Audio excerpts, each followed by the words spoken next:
I've gone camping alone since I was 16. My dad taught me how to track animals, set up shelter, and keep a fire alive through the night. I always felt safest in nature, until the night I learned how wrong that feeling can be. This happened 3 years ago in northern Alberta. I went out for a weekend trip to a forest I'd camped in dozens of times before. It was quiet, peaceful, and during the off-season, meaning no other campers for miles. I liked it that way, or at least I used to. The first day went great. I set up camp near a stream, cooked, and watched the sun go down through the trees. By the time the fire died, the woods were pitch black. No wind, no insects even.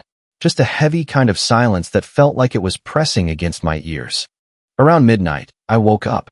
Not because of a sound, actually, because of the lack of sound. The woods felt wrong. Still, hollow. The kind of quiet that instantly makes you sit up straight. I reached for my flashlight and checked the time. 12:14 a.m. As I lay there listening, I heard soft footsteps outside my tent. Slow, careful, like something, or someone, didn't want to be heard. I froze. I'd dealt with wolves, deer, even one annoyed bear once. But this didn't sound like any of those. Animals move in bursts. Quick shifts. But these footsteps were deliberate. Almost human. I whispered, "Hello? Anyone there?" The footsteps stopped. Then, after maybe 5 seconds of dead silence, I heard something lean against the side of my tent. The fabric pressed inward, like a hand was resting on it. My heart started beating so hard I felt it in my throat. I grabbed my pocket knife, even though I knew it wouldn't help much if someone really intended to do something. The pressure on the tent slid downward, dragging along the surface, like fingers slowly tracing the outline of where I was sitting inside. I whispered again, "Back off. I'm armed." My voice cracked. No movement. No sound. Then, the zipper started to move. I lunged forward and slapped my hand against it from the inside. Whatever was touching it immediately jerked back. I heard footsteps running away, fast, crashing through bushes. Definitely human. I stayed awake till sunrise.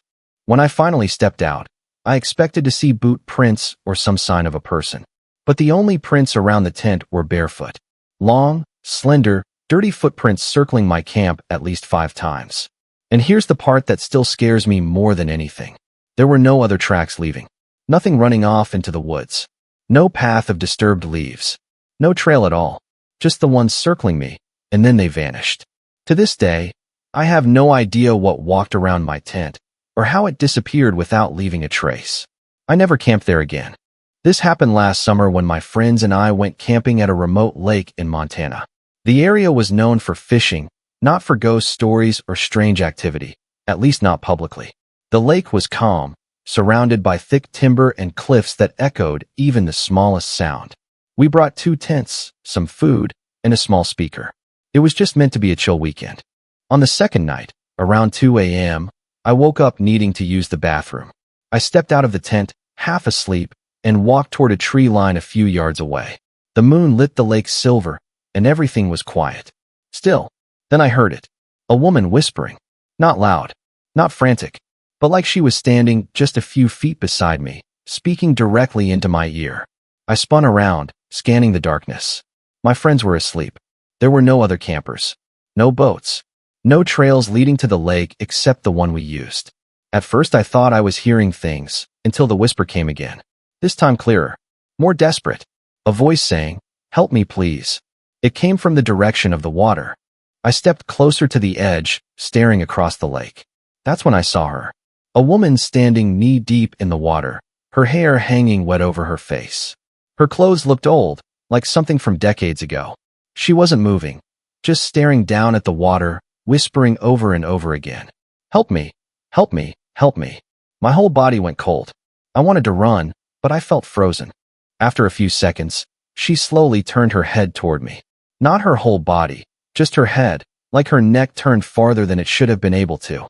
Her face was pale, eyes wide, and her mouth hung open like she had been screaming for hours. But the sound coming out was still just that quiet whisper. I stumbled backward and sprinted to the tent, shaking my friends awake. When we all ran out together, she was gone. The lake was still, silent. The next morning, while packing up, we saw something near the shoreline. A set of wet footprints leading from the water, up toward our camp, stopping only a few feet from our tent. No prints going back. We left immediately. Later we found out the lake had a history. People going missing, drownings, a woman in the 1980s who vanished during a night swim and was never found. Locals claimed her spirit lingered, searching for help she'd never receive. I believe we saw her, and I think she tried to walk into our camp that night. 3 years ago, my cousin Ethan and I went deep woods camping in Oregon. We chose a spot far from any marked trails. The forest there is dense, tall, old-growth trees packed so tightly the sky is barely visible. That isolation was the whole appeal. But it also became the reason I still have nightmares. On our first night, as we were sitting by the fire, Ethan asked, "Did you see that?" I looked up. "See what?" He pointed his flashlight at a cluster of trees behind me. I swear someone was standing there. I laughed it off, but when I turned to look, the hairs on my neck rose. There was nothing, just darkness. An hour later, as we were getting ready to sleep, we heard snapping branches. Heavy footsteps. Not an animal, too slow, too intentional. Ethan whispered, "Someone's out there." We shined our lights into the forest, sweeping across trees and bushes, but saw nothing. Eventually the sound stopped, and we forced ourselves to sleep. At around 3 a.m., I woke up to a faint tapping sound, like someone lightly knocking on the trunk of a nearby tree. Tap, tap, tap. I thought maybe Ethan was awake, until I heard his breathing from the other side of the tent. He was sound asleep. I unzipped the tent just enough to peek outside. That's when I saw him. A man, standing completely still between two large pine trees.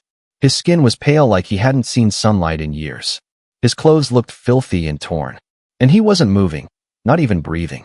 He just stared at our tent with wide, dark eyes. I froze in place, barely able to swallow.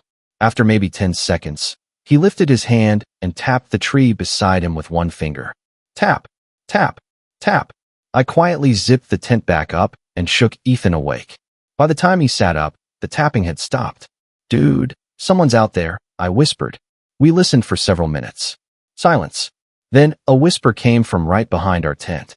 "Are you awake?" Ethan grabbed the knife. I felt like I was going to throw up. We didn't move, didn't breathe, until sunlight finally started breaking through the trees.